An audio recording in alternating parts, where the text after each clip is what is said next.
আপোনালোকে এই ছাত্ৰ সংগঠনটোৱে হওক বা অগপ দলে এতিয়া আঞ্চলিকতাবাদৰ বাবে কাম কৰে নে বিজেপিয়ে যি কয় সেই কাম কৰে কা আনাৰ পিছতো পুনৰ কিয় বিজেপিৰ লগ হ'ল এয়া আদৰ্শৰ বাবে নে মিত্ৰজোঁটৰ বাবে আৰু এই অগপ দলটোৱে ইয়াতে আন্দোলন কৰি নাটক দেখুৱাইছিল যে আমি কা নামানো কিন্তু সংসদত কাৰ সপক্ষে ভোট দিছিল অসমৰ প্ৰেক্ষাপটত কেতিয়াও অসম গণপৰিষদে কোৱা নাই যে আমাক কা লাগে অতুল বৰা ডাঙৰীয়াই এইটো প্ৰমাণ কৰিব নোৱাৰিলে প্ৰমাণ কৰিছোঁ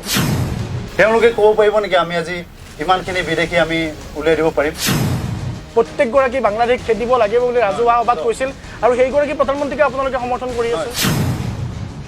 নমস্কাৰ ৰিপৰ্টাৰ অসমতে ফেচ টু ফেচ অনুষ্ঠানলৈ আপোনালোক এটাকে স্বাগতম জনাইছোঁ আজি আমাৰ সৈতে কথা পাতিবলৈ উপস্থিত আছে অসম ছাত্ৰ পৰিষদৰ সভাপতি ত্ৰিনয়ন বৰুৱা আৰু ত্ৰিনয়ন বৰুৱাক আজি অনুষ্ঠানটোলৈ স্বাগতম জনাইছোঁ ধন্যবাদ অগপ দলক এটা নতুন ছাত্ৰ সংগঠনৰ প্ৰয়োজনীয়তা কিয় হ'ল কাৰণ পূৰ্বতে কোৱা হৈছে যে আছুৰ গৰ্ভৰ পৰা জন্ম লোৱা এটা ৰাজনৈতিক দল যেহেতু আছু আছিলেই জাতীয়তাবাদী ভিত্তি সুৰক্ষিত কৰিবলৈ এটা নতুন ছাত্ৰ সংগঠনৰ কিয় প্ৰয়োজনীয়তা হ'ল চাওক যদি আমি বিশ্বৰ ইতিহাস চাওঁ বা আমি ভাৰতবৰ্ষৰ স্বাধীনতাৰ আগৰ হওক বা পিছৰ ইতিহাস যদি আমি চাওঁ আপোনালোকে চাব যে এটা ৰাজনৈতিক আদৰ্শক বিশ্বাস কৰি ছাত্ৰ সংগঠনসমূহে জন্ম হৈছিল এই বিভিন্ন কাৰণত হ'ব পাৰে সদৌ অসম ছাত্ৰ সন্থা গণসংগ্ৰাম পৰিষদ বা বিভিন্ন দল সংগঠনৰ যোগদানৰ পিছত ৰাষ্ট্ৰীয় অভিৱৰ্তনত যেতিয়া ৰাজনৈতিক অভিৱৰ্তনেৰে অসম গণ পৰিষদৰ জন্ম হৈছিল তাৰ পিছৰ মুহূৰ্তত অসম গণ পৰিষদৰ ভাতৃ ছাত্ৰ সংগঠন নাছিল কিন্তু যিসকল ছাত্ৰ ছাত্ৰীয়ে ৰাজনৈতিকভাৱে আঞ্চলিকতাবাদত বিশ্বাস কৰে জাতীয়তাবাদত বিশ্বাস কৰে তেওঁলোকক লৈ অনাগত দিনত অসমৰ আঞ্চলিকতাবাদী ৰাজনীতিক সুৰক্ষিত কৰিবৰ বাবে মই ভাবোঁ অসম ছাত্ৰ পৰিষদৰ জন্ম হৈছে সদৌ অসম ছাত্ৰ সন্থাৰ লগত আমাৰ কোনো ভেদভাৱ নাই আমাৰ সভাপতিও কৰা নাই তেওঁলোকৰ ৰাজনৈতিক মঞ্চ ৰাজনৈতিক হিচাপে থাকক আমি ৰাজনৈতিক সংগঠনটোৰ ভাতৃ সংগঠন এই যে আপুনি ক'লে যে আঞ্চলিকতা ভাৱধাৰাৰ এটা ছাত্ৰ সংগঠনৰ প্ৰয়োজনীয়তা হৈছিল সেইকাৰণে এইটো ভাতৃ সংগঠন আৰু আঞ্চলিকতাবাদী ভাৱসম্পন্ন ছাত্ৰ ছাত্ৰীৰে এই অসম ছাত্ৰ পৰিষদটো গঠন কৰা হৈছে এতিয়া কথাটো হ'ল কি আপোনালোকে এই ছাত্ৰ সংগঠনটোৱে হওক বা অগপ দলে এতিয়া আঞ্চলিকতাবাদৰ বাবে কাম কৰে নে বিজেপিয়ে যি কয় সেই কাম কৰে চাওক বহুতো তথাকথিত বুদ্ধিজীৱী হওক বা অসমৰ ৰাইজৰ মানুহৰ মনতো হয়তো এইটো প্ৰশ্ন থাকিব পাৰে কিন্তু চাওক আপুনি যদি ৰাজনৈতিকভাৱে বস্তুখিনি চায় আপুনি যদি বিশ্লেষণ কৰে তেতিয়া আপুনি পাব যে ৰাজনীতিত মিত্ৰজোঁট এটা বেলেগ বস্তু নিজৰ আদৰ্শ দলীয় আদৰ্শ এটা বেলেগ মই সেই কথাটোৱে ক'ব এটা সময়ত মই সেই কথাটোৱে আপোনাক সুধিব বিচাৰিছোঁ মিত্ৰজোঁট এটা বেলেগ বস্তু আৰু ৰাজনৈতিক আদৰ্শ দলীয় আদৰ্শ আৰু এটা দলৰ আদৰ্শ দুটা বেলেগ বস্তু প্ৰথম কথাটো হ'ল কি যিটো অগপ দলে বিদেশী খেদিম বুলি সেই অগপ দলটো গঠন কৰা হৈছিল কা আনাৰ পিছতো পুনৰ কিয় বিজেপিৰ লগ হ'ল এয়া আদৰ্শৰ বাবে নে মিত্ৰজোঁটৰ বাবে হয় চাওক মই আপোনাক এটা কথা কওঁ যে কা হ'ল এখন ৰাষ্ট্ৰীয় আইন কা ৰাষ্ট্ৰীয় নাই অসমতো প্ৰভাৱ পৰিব কা এখন ৰাষ্ট্ৰীয় আইন সংসদত বিল পাছ হৈছে গতিকে আৰু অগপ দলে এটা কথা কওক মোক এই অগপ দলটোৱে বিদেশী খেদিম বুলি 855 জন মানুহে শ্বহীদ হৈছিল আৰু এই অগপ দলটোৱে ইয়াতে আন্দোলন কৰি নাটক দেখুৱাইছিল যে আমি কা নামানো কিন্তু সংসদত কাৰ সপক্ষে ভোট দিছিল নহয় চাওক আন্দোলন কৰিছিল কেতিয়া বিল থাকোঁতে আৰু বিলৰ বিৰুদ্ধে মই কৈ আছোঁ আপোনাক আইন কেতিয়া হ'ল যেতিয়া অগপই ভোট দিছে তেতিয়া নহয় শুনক সেই কথাটো ভুল তাৰ সেই কথাটোত অলপ ভুল আছে বিল যেতিয়া আছিলে অসম গণ পৰিষদে সেই সময়ত আন্দোলন কৰিছিলে বা বিভিন্ন ৰাজনৈতিক দল উত্তৰ পূবৰ ৰাজনৈতিক দল এনপিপি হওক বা জেডি হওক বা শিৱসেনাৰ লগ হৈ এক ৰাজনৈতিক মাধ্যমেৰে কাক আমি প্ৰথম অৱস্থাত কেব যেতিয়া আছিল প্ৰথম অৱস্থাত এজিপি বাতিল কৰিবলৈ আপোনাক বুজি পাইছোঁ অগপ দলে বিৰোধিতা কৰিলে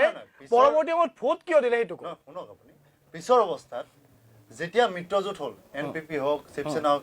যোনে নহওক সেই সকলোবোৰ ভোট যদি আপুনি চায় লোকসভাত অগপৰ দলে আজি এটা সংগঠন নতুনকৈ জন্ম হৈছে তেওঁলোকে কি কৈছে যে আঞ্চলিক দলে ৰাষ্ট্ৰীয় আইন বাতিল কৰিব পাৰে নেকি কাৰণেও নোৱাৰে আমাৰ এটা সীমাবদ্ধতা আছে সীমাবদ্ধতা বাদ দিয়ক শুনক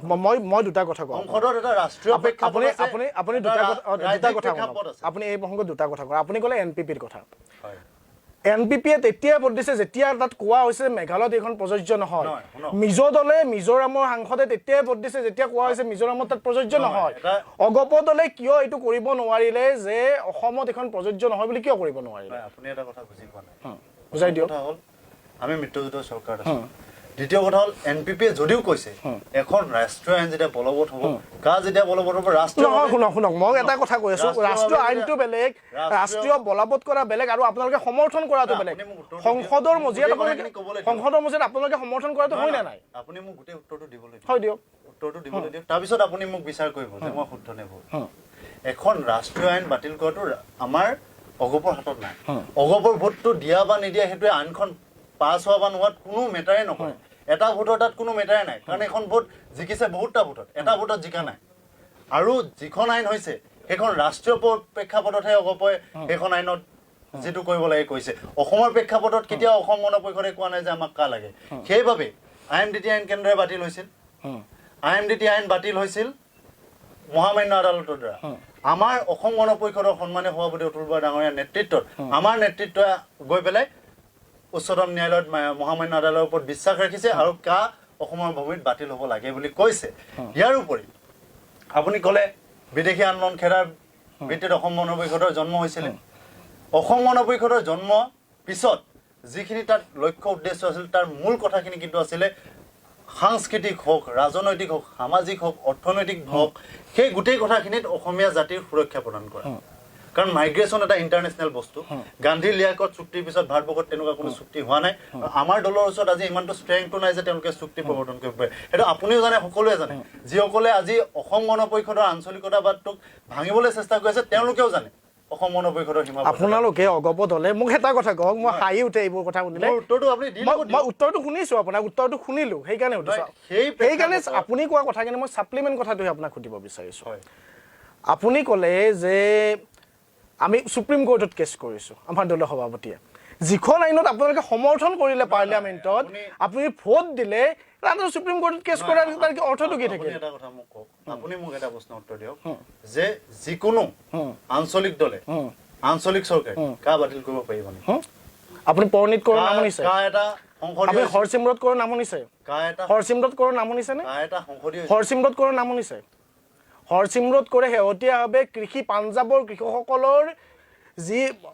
তেওঁলোকৰ সুবিধাৰ বঞ্চিত হ'ব পাৰে বুলি এখন আইন অনাৰ বাবে তেওঁ পদত্যাগ কৰে আকালি দল কিমান দিনৰ বিজেপি দল আছিলে সেই পদত্যাগ কৰি তেওঁলোকে প্ৰমাণ কৰিলে যে তেওঁলোকে পাঞ্জাবৰ লগত আছে পাঞ্জাবৰ মানুহৰ লগত আছে অতুল বৰা ডাঙৰীয়াই এইটো প্ৰমাণ কৰিব নোৱাৰিলে প্ৰমাণ কৰিছো নোৱাৰিলে আপুনি ভোট দিছে আপোনালোকে পাৰ্লিয়ামেণ্টত ভোট দিছে আপুনি মোক উত্তৰটো দিবলৈ দিয়ক উত্তৰটোৱে খুজি আছে আপুনি দিব পৰা নাই 6 নং দফা ৰূপায়ণ হ'লে অসমীয়া মানুহৰ সাংস্কৃতিকভাৱে হওক ভাষাৰ বাবে হওক যিখিনি সাংবিধানিক ৰক্ষা কবচ আছে তাৰ ক্ষেত্ৰত আমাৰ যিখিনি মূল ইছ্যু ৰাজনৈতিক অধিকাৰটো যেতিয়া অসমীয়া মানুহৰ হাতত থাকিব সামাজিক অধিকাৰটো যেতিয়া থাকিব সাংস্কৃতিক অধিকাৰটো যেতিয়া থাকিব অসমীয়া জাতি সুৰক্ষিত হ'ব পাৰিব আপোনাক মই এটা কথা কওঁ আজি যি দলে চৰকাৰত নাহক যি দলে নাহক তেওঁলোকে ক'ব পাৰিব নেকি আমি আজি ইমানখিনি বিদেশী আমি উলিয়াই দিব পাৰিম অগপ কিয় কৈছে কোনোৱে ক'ব পাৰিব নেকি অগপ কিয় কৈছে অগপই কৈছিল এইগৰাকী নৰেন্দ্ৰ মোদীয়ে যিগৰাকী ভাৰতৰ প্ৰধানমন্ত্ৰী 16 এপ্ৰিলৰ পিছত প্ৰত্যেকগৰাকী বাংলাদেশ খেদিব লাগিব বুলি ৰাজহুৱা সভাত কৈছিল আৰু সেইগৰাকী প্ৰধানমন্ত্ৰীকে আপোনালোকে সমৰ্থন কৰি আছে বাংলাদেশী যোনটো হেৰিৰ মাধ্যমত হৈছে আপোনাৰ এনআইচি চিনাক্ত মই সেইটোৱে কৈছো এটা প্ৰক্ৰিয়া আছে মই নোৱাৰে বুলি কোৱা নাই মই উত্তৰটো সেইকাৰণে শেষ কৰিব খুজিছিলোঁ পাৰে কিন্তু এটা প্ৰক্ৰিয়া আছে তাৰপিছত এটা চুক্তিৰ কথা আছে তাৰ মাজত আমাৰ অসমীয়া মানুহখিনি কেনেকৈ সুৰক্ষিত হ'ব 6 নং দফা লাগিব নিশ্চিত আপুনি এইটো মানিবনে নে মানে যে 6 নং দফাটো অসমৰ কাৰণে ৰক্ষা কবচ অসমীয়া মানুহে মানিব লাগিব আৰু এই ক্ষেত্ৰত বলিষ্ঠ পদক্ষেপ আমাৰ এনেকুৱা বলিষ্ঠ পদক্ষেপ লৈছে মই আপোনাক কওঁ যে যিখন সমিতি গঠন কৰিছিল অমিত শ্বাহে গৃহমন্ত্ৰীয়ে সেই সমিতিৰ প্ৰতিবেদনে গৃহমন্ত্ৰীয়ে গ্ৰহণ নকৰিলে মুখ্যমন্ত্ৰীক দিব দিলে সংসদীয় যিকোনো বস্তু এটা ইস্যু যাওঁতে বিল যাওঁতে সময় লাগে শুনক বিল আমিও জানো শুনক আপুনি মোক এটা কথা কওক আপুনি এটা কথা কওক মোক আপুনি এটা ছাত্ৰ সংগঠনৰ সভাপতি আপুনি এখন এনকুৱাৰী কমিশ্যন বনালে যিকোনো এখন জিলাৰ প্ৰতি হয় আপুনি ঘোষণা কৰিলে এখন এনকুৱাৰী কমিশ্যন সেই এনকুৱাৰী কমিশ্যনখন প্ৰতিবেদন কাৰ হাতত দাখিল কৰিব আপোনাৰ হাতত দাখিল কৰিব লাগিব গৃহ মন্ত্ৰালয়ে যিখন প্ৰতিবেদনৰ বাবে এখন কমিটি বনাই দিলে কৈছে যে এতিয়া হেৰিত দিয়ক কৈছে যে এতিয়া মুখ্যমন্ত্ৰীক দিয়ক আমাৰ ৰাজ্য চৰকাৰ আৰু কেন্দ্ৰীয় চৰকাৰ আমাৰ এটা ফেডাৰেল চিষ্টেম আণ্ডাৰ কিন্তু গৃহ মন্ত্ৰালয়ৰ নটিফিকেশ্যন আপুনি ফেডাৰেল ষ্ট্ৰাকচাৰ হয় ফেডাৰেল ষ্ট্ৰাকচাৰ মই জানো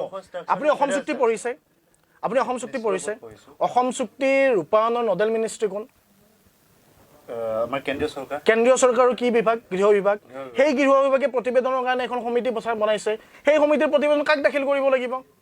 গৃহ বিভাগক দাখিল কৰিব লাগিব যোনে বনাইছে গতিকে এই যিটো সদিচ্ছাৰ প্ৰশ্ন উত্থাপন হৈছে সদিচ্ছা নিশ্চিত ওপৰত আছে আৰু মই আপোনাক এটা কথা কওঁ যে আজি অসম চুক্তিৰ ৰূপায়ণ মন্ত্ৰী অসমত আছে নে নাই আছে নডেল মিনিষ্ট্ৰী গৃহমন্ত্ৰী আছে নে নাই আছে নহয় ৰাজ্য চৰকাৰে বিবেচনা কৰিবই লাগিব ৰাজ্যৰ এটা বিষয়বস্তু তাত কি ভুল আছে কি ভাল আছে কি ঠিক কৰিব লাগিব কি নালাগিব ৰাজ্য চৰকাৰে তাত বিবেচনা কৰিব মই বিশ্বাস কৰোঁ যে এইখন চৰকাৰ আঞ্চলিকতাবাদ আমাৰ যিটো শক্তি আছে কেন্দ্ৰীয় গৃহ ৰাজ্য মন্ত্ৰীগৰাকীয়ে পাৰ্লিয়ামেণ্টত ক'লে যে আমাক জমাই দিয়া নাই আমাক নিদিলে নহয় সেইটো নহয় এইটো মানে জাষ্টিছ বিপ্লৱ শৰ্মা আণ্ডাৰ যিখন কমিটি আছে ইতিমধ্যে আমাৰ অসম চৰকাৰক দিয়া বুলি কৈছে তেওঁলোকে সেইটো চৰকাৰী মাধ্যমৰ কথা সেই গোটেই বস্তুটো মই ছাত্ৰ পৰিষদৰ সভাপতি হিচাপে মই কথাটো ক'ব নাযাওঁ মই আপোনাক এটা কথা কওঁ যে আঞ্চলিকতাবাদক লৈ প্ৰগতিশীল জাতীয়তাবাদক লৈ অসম গণ পৰিষদ অসম ছাত্ৰ পৰিষদে কাহানিও আপোচ কৰা নাই কাহানিও নকৰে মই আন দুটা কথা আপোনাক সুধিব বিচাৰিছোঁ এইখন অসমত অগপতলে যেতিয়া কংগ্ৰেছ চৰকাৰ আছিলে ৰাজপথ উত্তাল কৰি তুলিছিলে বৃহৎ নদীবান্ধৰ বিৰুদ্ধে প্ৰতিবাদ কৰি আপুনিও চাগে সেই আন্দোলনত ভাগ লৈছিলে এজন ছাত্ৰ হিচাপে আৰু এজন ছাত্ৰ হিচাপে সেই আন্দোলনত ময়ো ভাগ লৈছিলোঁ এতিয়া যেতিয়া আপোনালোকে বিজেপিৰ লগ লাগিলে আৰু বিজেপিয়ে যেতিয়া এটাৰ পিছত এটা কৈ সেই নামনি সোৱণশিৰি জলবিদ্যুৎ প্ৰকল্পকে ধৰি আন প্ৰকল্পসমূহ তাত বান্ধি আছে এই অগপ দলৰ ছাত্ৰকৰ্মী হিচাপে অগপ দলৰ আপোনালোকে ছাত্ৰ পৰিষদ হিচাপে কিয় এটাও বিৰোধিতা নকৰিলে ঠিক আছে এটাও প্ৰতিবাদী কাৰ্যসূচী কিয় নাই ঠিক আছে এইটো উত্তৰ মই দিম চাওক পৃথিৱীৰ যিসকল বৃহৎ ৰাষ্ট্ৰ আছে পৃথিৱীৰ আটাইতকৈ যিখন উন্নত ৰাষ্ট্ৰ আছে তাৰ মূল আধাৰটো বিদ্যুৎ শক্তি উৎপাদন কৰিবলৈ বিভিন্ন ধৰণৰ ডেম লাগে চব এটা কথা কি তেতিয়া কি আছিলে এতিয়া কি আছিলে মই তেতিয়া হয়তো অসমত নাছিলোঁ আজি অগপই প্ৰগতিশীল জাতীয়তাবাদে আগবাঢ়িছে আমি কিছু কথা প্ৰগতিশীলভাৱে চাব লাগিব চব আন্দোলন হ'ল এগৰাকী আমাৰ খিলঞ্জীয়া পৰমাণুৰ জ্বলি মৃত্যু হ'লে নহয় সেই সংগঠনটো আজি নাই সেইটো বৃহৎ নদীবান্ধ নাছিলে সেই সংগঠনটোৰ স্থিতি NSPC সেই যিজন মানুহ জ্বলি গ'ল সেই সংগঠনটো আজি স্থিতি আপুনি তাত চাওক কি স্থিতি এটা কথা চাওক যেতিয়া মানে বেলেগ মানুহ যেতিয়া বেলেগ দলৰো যেতিয়া মানুহ কেন্দ্ৰত গৈ পেলাই বিভিন্ন কথাত যেতিয়া উত্থাপন হৈছিলে কথাবোৰ বিশ্লেষণ হৈছিল তাৰপিছত সমাধান মানে অগপই এতিয়া বৃহৎ নদীবান্ধ বিচাৰে চব বিচাৰে নে নিবিচাৰে আমাৰ সভাপতি সন্মানীয় সভাপতি আমাৰ এটা সংসদীয় প্ৰচেছ আছে আপুনি মোক ছাত্ৰ পৰিষদৰ হিচাপে মাতিছে মই আপোনাৰ সংসদীয় প্ৰচেছটোৰ মাজেৰে নোযোৱাকৈ চব কথা ক'ব নোৱাৰোঁ এটা সংসদীয় প্ৰচেছ আছে নিশ্চিত ৰূপত আগন্তুক দিনত যদি আলোচনা হয় মই এই কথাটো আপোনাক জনাম কিন্তু আপোনাক এটা মই কথা কওঁ মই ব্যক্তিগতভাৱে কওঁ পৃথিৱীৰ যিসকল উন্নত ৰাষ্ট্ৰ আছে বৃহৎ ৰাষ্ট্ৰ আছে তাত কিন্তু বৃহৎ নদীবান্ধ আছে কাৰণ প্ৰগ্ৰেছে হ'বলৈ উন্নতি সাধন কৰিবলৈ এখন ৰাজ্য ত্ৰিনয়ন বৰুৱাই স্পষ্টকৈ কৈছে যে উন্নয়নৰ বাবে বৃহৎ নদীবান্ধৰ প্ৰয়োজনীয়তা আছে মই জিঅ'লজি ষ্টুডেণ্ট আছিলোঁ মই বিগ ডেমৰ বিষয়ে পঢ়িছোঁ বিগ ডেমত কি আছে কি নাই মই জানো যদি যথাযথ ৰূপে সব যিমানখিনি বিপদ আছে বিপদখিনি নোহোৱা কৰি গোটেই বস্তুটো এটা চিষ্টেমেটিক ষ্ট্ৰাকচাৰত হয় তাত ভুল ক'ত তাত ভুল নাই যদি তাত চিষ্টেমেটিক বা কাৰিকৰী ভুল আছে তাত বিৰোধিতা কৰিব চবেই কৰিব চৰকাৰ থকা মানুহে কৰা উচিত সকলোৱে কৰিব কাৰিকৰী দিশত যদি তাত ভুল নাই গুৱাহাটী বিশ্ববিদ্যালয় IIT গুৱাহাটী আৰু ডিব্ৰুগড় বিশ্ববিদ্যালয়ৰ বিশেষজ্ঞ সমিতিয়ে কৈছিল যদি 8.7 ৰিক্টাৰ স্কেলত ভূমিকম্প হয় তেতিয়াহ'লে নামনি সোৱণশিৰি জলবিদ্যুৎ প্ৰকল্পৰ ভাঙি যোৱাৰ সম্ভাৱনীয়তা আছে এক্সপাৰ্ট কমিটিয়ে কৈছে বিগ ডেম য'ত আছে বিভিন্ন অসুবিধা আছে বিভিন্ন সুবিধা আছে মই কৈছোঁ চব মইতো আজি ইমান চাইণ্টিষ্ট নহয় তেওঁলোকে তাত আমেৰিকাৰ পৰা ৰাছিয়াৰ পৰা মই শুনামতেতো চাইণ্টিষ্ট আনিও তাত টেষ্ট কৰিছে টেষ্টৰ পিছতে এইটো বনাব দিয়া হৈছে মই যিমানটো জানো বিশেষজ্ঞ সমিতিয়ে আমাৰ যিখন চৰকাৰে এক্সপাৰ্ট কমিটি বনাইছিলে সেইখনতে কৈছে যে 8.7 ৰিক্টাৰ স্কেলত ভূমিকম্প হ'লে ভাঙি যাব বুলি সেই সময়ত কংগ্ৰেছ চৰকাৰ আছিলে সেই সময়ত কংগ্ৰেছ চৰকাৰে যি কাৰিকৰী দিশ লৈছিলে আজি হয়তো আমাৰ মিত্ৰজোঁট চৰকাৰে সেই কাৰিকৰী দিশ সলনিও কৰিব পাৰে এটা সলনি কৰা বুলি আপুনি ভাবে নেকি চব মই আপোনাক বাৰে বাৰে কৈছোঁ মই বিগ ডেমত যোৱা নাই মই বিগ ডেমৰ কাৰিকৰী দিশটো জানিব লাগিব মই আজি ইয়াত কিবা এটা কৈ দিলোঁ কথাৰ কাৰণে সেইটো নহয় কাৰিকৰী দিশটো জানিব লাগিব আপুনি মই বা যোনেই নহওক মোৰ কথা হ'ল যে চব যিখিনি সমস্যা আছে কেৱল আৱেগেৰে নহয় বিবেকেৰে প্ৰেক্টিকেলি সমাধানটো চাবলৈ 6 নং জবাৰ যদি ৰূপায়ণ হয় আমাৰ অসমীয়া জাতিৰ সঁচাকৈ ৰক্ষা পাব আমি পাম আমাৰ খিলঞ্জীয়া ল'ৰা ছোৱালীয়ে চাকৰি পাব কেতিয়া ৰূপায়ণ হ'ব আজি আমাৰ ভূমিপট্টা পাইছে ভূমিপট্টা কিয় পাইছে আমাৰ খিলঞ্জীয়া মানুহৰ কাম হোৱা নাই নেকি হৈ আছে এটা সময় লাগে পৰিসীমা লাগে যোনটো বস্তু স্বাধীনতাৰ কালৰ পৰা ইমান বছৰ কংগ্ৰেছে অবাধ প্ৰৱৰ্তন কৰিলে ইমান বছৰ IMDT আইনৰ সপক্ষত এটা দল জন্ম হ'ল আজি কিছু বুদ্ধিজীৱে তেওঁলোকৰ লগত গৈ ৰাজনৈতিক সমীকৰণ কৰিছে অগপ তেওঁলোকৰ সমৰ্থন ৰাজ্যসভাত প্ৰাৰ্থী দিছিলে এটা নহয় অগপই তেওঁলোকৰ সমৰ্থনত নহয় সেইটো এটা উমৈহতীয়া পাৰ্টি সমৰ্থিত পাৰ্টি নাছিলে এইটো ভুল কথা তেওঁ ইণ্ডিভিজুৱেল পাৰ্টি আছিলে সমৰ্থিত কোনোবা এজন বুদ্ধিজীৱে কাৰোবাক লেটাৰ লিখিছে যে আপোনাৰ পেটত মই ৰাজ্যসভালৈ যাম সেইটো হোৱা নাছিল দুইটা বস্তু ডিফাৰেণ্ট মেটাৰ সেই দুইটাক আপোনালোকে জেনেৰেলাইজ কৰিলে নহয় কথাবিলাক বেলেগ গতিকে মই ভাবোঁ আজিৰ তাৰিখত অসমীয়া খিলঞ্জীয়া জনগণৰ প্ৰতি অসম গণ পৰিষদ অসম ছাত্ৰ পৰিষদ সদায় আগ্ৰহ ছাত্ৰ ছাত্ৰীৰ মানসিক শাৰীৰিক বৌদ্ধিক উন্নতি সাধনৰ বাবে ছাত্ৰ পৰিষদ সদায় আগত যাব আৰু যিদিনালৈ সূৰ্য পূবত উদয় হৈ থাকিব যিদিনালৈ শংকৰদেৱৰ সংস্কৃতি থাকিব যিদিনালৈকে আমাৰ অসমীয়া মানুহৰ গাত লাচিতৰ তেজ আমাৰ যিদিনালৈ অসমীয়া মানুহৰ গাত থাকিব যিদিনালৈ জিকিৰ আৰু জাৰি থাকিব যিদিনালৈ বৰাক আৰু ব্ৰহ্মপুত্ৰ থাকিব যিদিনালৈকে অসমৰ গছ লতাবোৰ সেউজীয়া হৈ থাকিব সেইদিনালৈকে আঞ্চলিকতাবাদৰ স্তম্ভ অসম গণ পৰিষদে হৈ থাকিব অসম গণ পৰিষদ মিত্ৰতাত থকা মানে কাৰো নেগুৰত ধৰি চলা নহয় মিত্ৰতাত থকা মানে সসন্মানেৰে থকা এটা সময়ত বাওপন্থী আৰু সোপন্থীৰ অসমত চৰকাৰ আছিলে এটা সময়ত মই সেই কথাটো জনতা দল মই সেই কথাটো মই আপোনাক প্ৰথমতে সেই কথাটোৱে কৈছিলোঁ মই সেই কথাটো আপোনাক কৈছিলোঁ মিত্ৰজোঁট আৰু এটা বেলেগ বস্তু আৰু আদৰ্শটো এটা বেলেগ বস্তু নিশ্চিত ৰূপত বেলেগ বস্তু আপুনি যদি ভাৰতবৰ্ষৰ বিভিন্ন ধৰণৰ আপুনি যে আকালি দল বিজেপিৰ যিটো নেচাৰেল এলায়েন্স বুলি কোৱা হয় আজি ইমান বছৰে আকালি দল সদায় আছিলে একমাত্ৰ কৃষি বিলৰ কাৰণে কৃষি বিৰোধী এখন বিধেয়ক অনাৰ বাবে আকালি দলে তাৰ পৰা পদত্যাগ কৰি বিজেপিৰ পৰা ওলাই গ'ল আমি অসমৰ ৰাজনীতি আমি পাঞ্জাবৰ আকালি দলৰ পৰা চাৰ্টিফিকেটৰ কথা কোৱা নাই কিন্তু অসমীয়া মানুহে যিটো সময়ত অসমীয়া মানুহে বাকী বাদ দিয়ক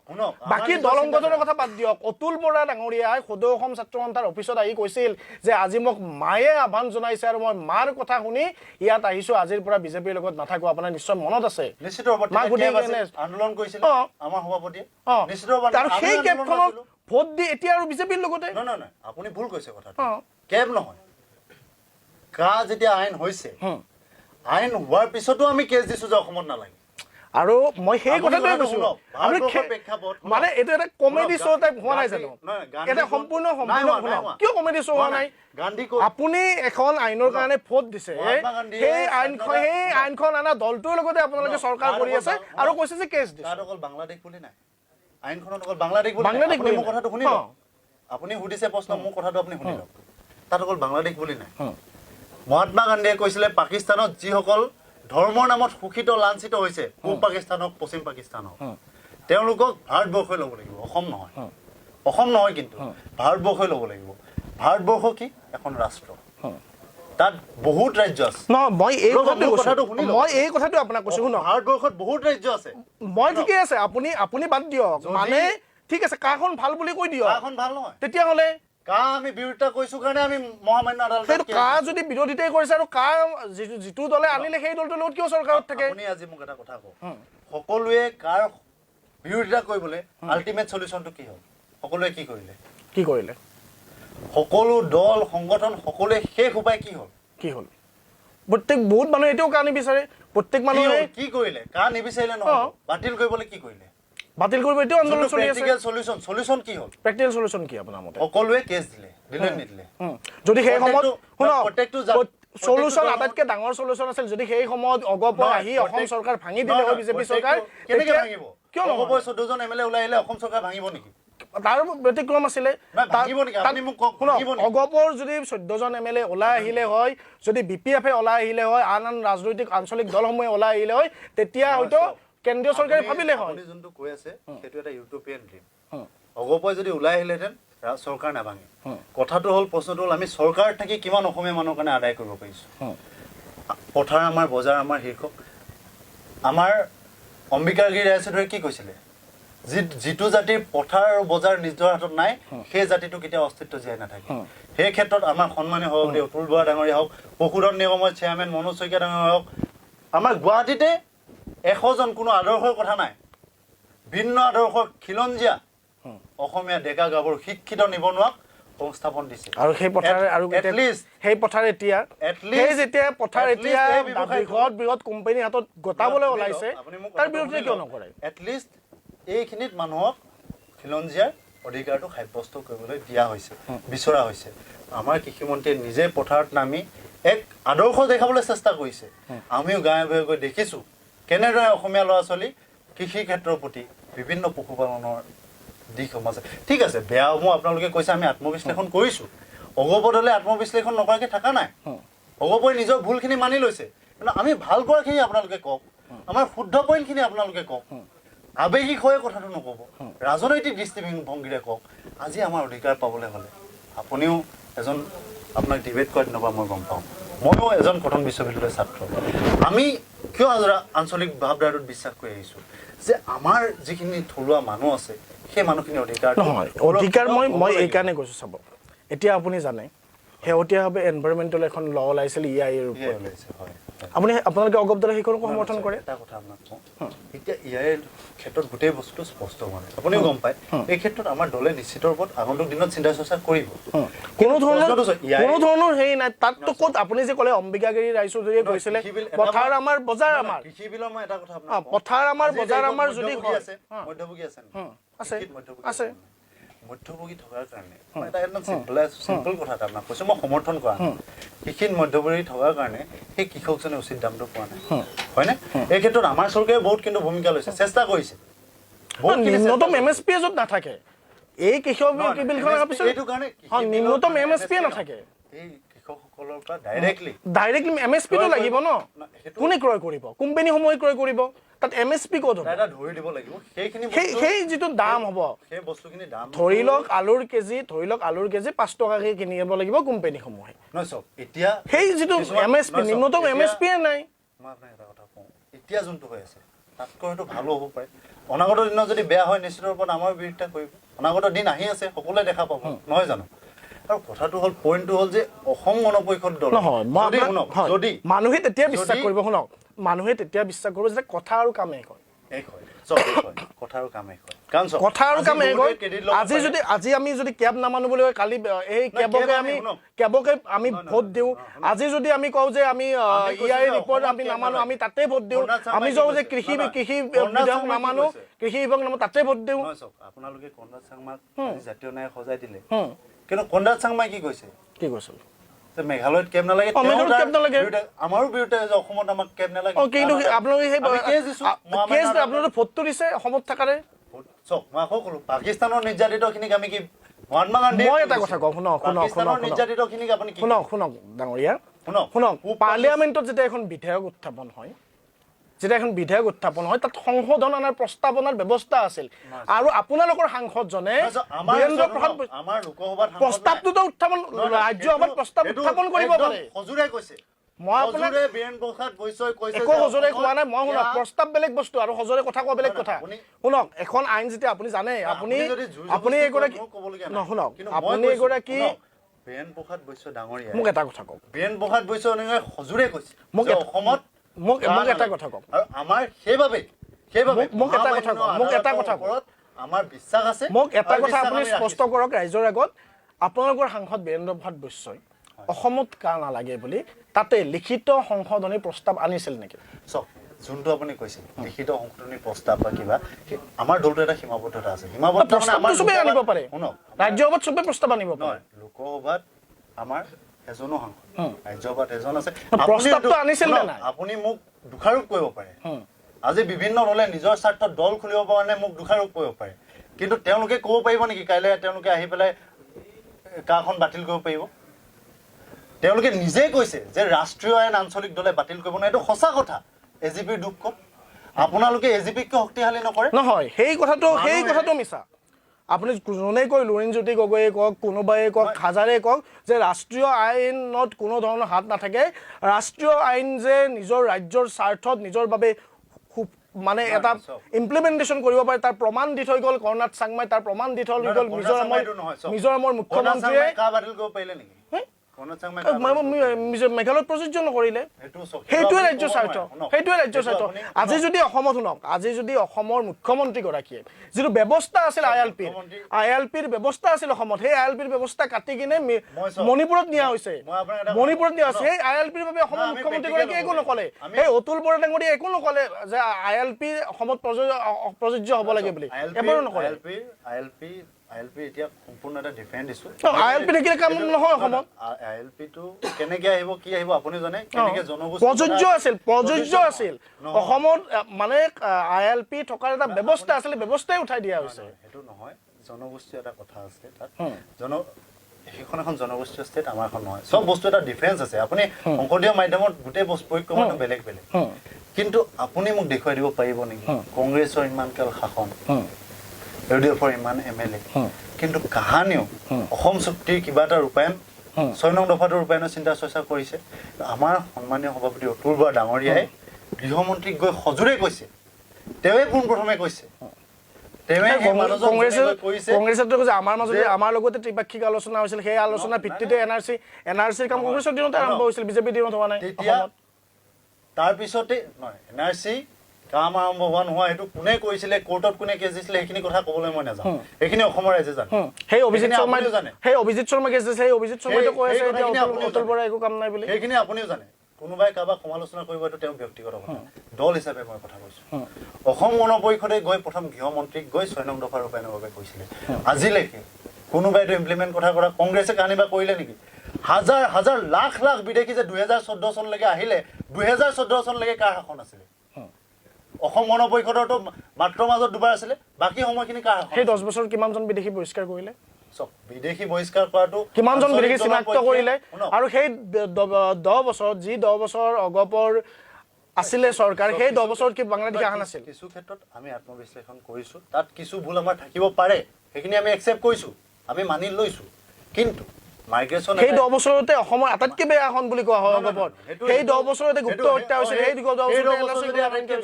10 বছৰতে আমাৰ ক্ষুদ্ৰ চাহ খেতিয়কখিনিৰ উন্নতি হ'ল আজি অসমত যি সেই 10 বছৰতে গুপ্ত হত্যা সেই 10 বছৰতে অসমীয়া মানুহে ব্যৱসায় কৰিবলৈ আহিছিলে সেই 10 বছৰতে 90% গ্ৰান্ট আৰু 10% যি সাবসিডি 90% গ্ৰান্ট আৰু 10% লোন হ'ল সেই 10 বছৰতে এইটো এটা ডাঙৰ কথা আপুনি উত্থাপন কৰিছে এইটো এটা ডাঙৰ কথা উত্থাপন কৰিছে এই যে 90% গ্ৰান্ট আৰু 10% সাবসিডি কথা কোৱা হয় সেইটো এতিয়াতো উঠাই দিলে আপোনালোকৰ অতুল বৰা মন্ত্ৰী হৈ থাকোতে বিভিন্ন সময়ত বিভিন্ন ক্ষেত্ৰত বিভিন্ন পৰিকল্পনা বিভিন্ন চিন্তা আপোনালোকৰ দলে সেই সময়ত লাগি মেলি যিটো সুবিধা আনিছিলে এতিয়াতো অতুল বৰাৰ দিনত এইটো উঠাই দিলে নহয় সেইটো আপুনি ক'ব নোৱাৰে গুচাই দিছে এতিয়া সময় সিচুৱেচন আজি সিচুৱেচন বেলেগ মানে এতিয়া অসমীয়া ব্যৱসায়ী অসম গণ পৰিষদে অসমত সৃষ্টি কৰিছে আৰু অতুল বৰা ডাঙৰীয়াৰ নেতৃত্বত অসমৰ কৃষি ক্ষেত্ৰত হাজাৰ হাজাৰ অসমীয়া নিবনুৱা ল'ৰাই আজি কৃষি কৰিবলৈ পশুপালন কৰিবলৈ আগবাঢ়ি আহিছে আমি অনুষ্ঠান শেষৰ ফালে আহিম আৰু শেষত আপোনাক অতি চমুকৈ 5টা প্ৰশ্ন কৰিম অতি চমুকৈ উত্তৰ দিব 2021ত নিৰ্বাচন আহি আছে আপুনি মুখ্যমন্ত্ৰী হিচাপে কাক চাব বিচাৰে মুখ্যমন্ত্ৰী হোৱা নোহোৱাটো আমাৰ মিত্ৰজোঁটৰ চৰকাৰ আছে আমি একেলগে এলায়েন্সত ইলেকশ্যন খেলিম এইটো এটা ডিফাৰেণ্ট মেটাৰ কিন্তু মুখ্যমন্ত্ৰীটো আমি যিমান দূৰ ৰাজনীতি বিজ্ঞানত পঢ়িছোঁ বা যিমান দূৰ থুলমূল আমাৰ জ্ঞান আছে সেইমতে আমি জানো যে যিসকল সদস্য চিলেক্ট হৈ আহে বিধানসভাৰ সদস্যসকলে মুখ্যমন্ত্ৰী চিলেক্ট কৰে গতিকে সভাপতি হিচাপে মই এইটো ডিচিশ্যন দিব নোৱাৰোঁ আপোনাৰ প্ৰিয় ৰাজনীতিবিদ গৰাকী মোৰ 3জন প্ৰিয় ৰাজনীতিবিদ আছে এজন হ'ল মাৰ্টিন লুথাৰ কিং জুনিয়ৰ ছেকেণ্ডজন হ'ল বাৰাক ওবামা আৰু তৃতীয়জন হ'ল অতুল বৰা মই তৃতীয়টো প্ৰশ্ন মই সুধিব বিচাৰিছোঁ অগপ দলে অহা নিৰ্বাচনত কিমানখন আসনত অন্তত নিৰ্বাচন খেলাটো আপুনি বিচাৰিব আমিতো বেছি বিচাৰিম এতিয়া আমাৰ সন্মানীয় সভাপতি মহোদয় আছে আমাৰ এখন পাৰ্লিয়ামেণ্টাৰী কমিটি আছে আমাৰ এটা চিষ্টেম আছে ষ্ট্ৰাকচাৰ আছে সংবিধান আছে আমি মাত্ৰ এজন ন্যূনতম সদস্যহে আৰু সদস্য হিচাপে আমাৰ অসম গণ পৰিষদৰ ওপৰত বিশ্বাস আছে আঞ্চলিকতাবাদ আৰু প্ৰগতিশীল জাতীয়তাবাদৰ ওপৰত বিশ্বাস আছে আৰু সেই বিশ্বাস আগত ৰাখি মই ভাবোঁ অসম গণ পৰিষদটোৱে নিশ্চিত ৰূপত ভালে সংখ্যক চিটতে খেলিব আৰু আমাৰ টাস্কটো হ'ব যে আমি কেনেদৰে আঞ্চলিকতাবাদক পুনৰবাৰ অসম গণ পৰিষদক আমি বিশ্বাসী যিসকল কৰ্মী আছে যিসকলে এখন ভঙা চাইকেল চলাই কিন্তু এটা নভঙা মন লৈ সমগ্ৰ অসমতে এডাল মমৰ দৰে জ্বলি জ্বলি আঞ্চলিকতাবাদ আৰু আমাৰ প্ৰগতিশীল জাতীয়তাবাদৰ পোহৰ বিলাই আছে সেই মানুহখিনিক লৈ সেই মানুহখিনিক বিশ্বাসক লৈ আমি আগবাঢ়িম আৰু সেই মানুহখিনি বিশ্বাসে আমাক এদিন আগুৱাই নিব আৰু মই ভাবোঁ নিশ্চিত ৰূপত অসম গণ পৰিষদে ইয়াতকৈ ভাল ফলাফল দেখুৱাব বিজেপিৰ সৈতে আপোনালোকে চিৰদিন মিত্ৰতাত থাকিব চাওক এইবিলাক ৰাজনীতিত ক'ব নোৱাৰে মিত্ৰতা থাকিব নোৱাৰে মইতো কৈছোঁ মই সদস্য হয় মই এইটো ডিচিশ্যন ল'ব পৰা মই কোনো নহয় আছুৰ গৰ্ভত এটা নতুন ৰাজনৈতিক দল গঠন হ'ল AJP এই দলটোৱে কিমান আসন পাব বুলি আপুনি ভাবে মোৰ কোনো এই ক্ষেত্ৰত ধাৰণা নাই মই মেথমেটিক্স কৰা মানুহ নহয় মই মানে সংগঠন কৰাহে মানুহ কিন্তু এটা কথা ক'ম যে কিছুখন সংখ্যক লোক আছে যোনে কাজিৰঙাত অবৈধ বাংলাদেশীক উচ্ছেদ কৰোঁতে তেওঁলোকৰ সপক্ষত গৈ আন্দোলন কৰিছিল সাম্যবাদী হৈ জাতীয়তাবাদৰ চোলাটো পিন্ধিব খুজিছিল সেইসকল মানুহ কিমান জাতীয়তাবাদী অসমৰ মানুহে চিনি পায় আৰু আঞ্চলিকতাবাদ ভাগ হোৱাটো অসমৰ মানুহে নিবিচাৰে অসমৰ মানুহে আজিও অসম গণ পৰিষদক বিশ্বাস কৰে সেইবাবেই হাজাৰ হাজাৰ যুৱক যুৱতী অসম ছাত্ৰ পৰিষদৰ মাধ্যমেৰে হওক যুৱ পৰিষদৰ মাধ্যমেৰে হওক মহিলাসকলে মহিলা পৰিষদৰ মাধ্যমেৰে হওক আজি আমাৰ কল্পনা পাটোৱাৰী ডাঙৰীয়াই যোগদান কৰিছে সেইদিনা ডাক্তৰ ৰঞ্জিত ডেকাৰ দৰে এজন সুদক্ষ শিক্ষাবিদ অসম গণ পৰিষদত যোগদান কৰিছে গতিকে অসম গণ পৰিষদে কাহানিও পিছলৈ যোৱা নাই অসমীয়া মানুহে ব্যৱহাৰিক ৰূপত অসম গণ পৰিষদক বুজি পাইছে আৰু অনাগত দিনত জাতীয়তাবাদৰ স্তম্ভ হিচাপে অসম গণ পৰিষদে অসমত জিলিকে ধন্যবাদ তৃণয়ন বৰুৱাদেৱ আমাৰ সৈতে আজি উপস্থিত আছিল অসম ছাত্ৰ পৰিষদৰ সভাপতি তৃণয়ন বৰুৱা আমি তেখেতৰ সৈতে যথেষ্টখিনি কথা পাতিলোঁ জাতীয়তাবাদ আৰু অগপ দল সম্পৰ্কে আপোনালোকে অনুষ্ঠানটো চাই কেনে পালে আমাৰ কমেণ্ট বক্সত জনাব চাই থাকিব ৰিপৰ্টাৰ অসম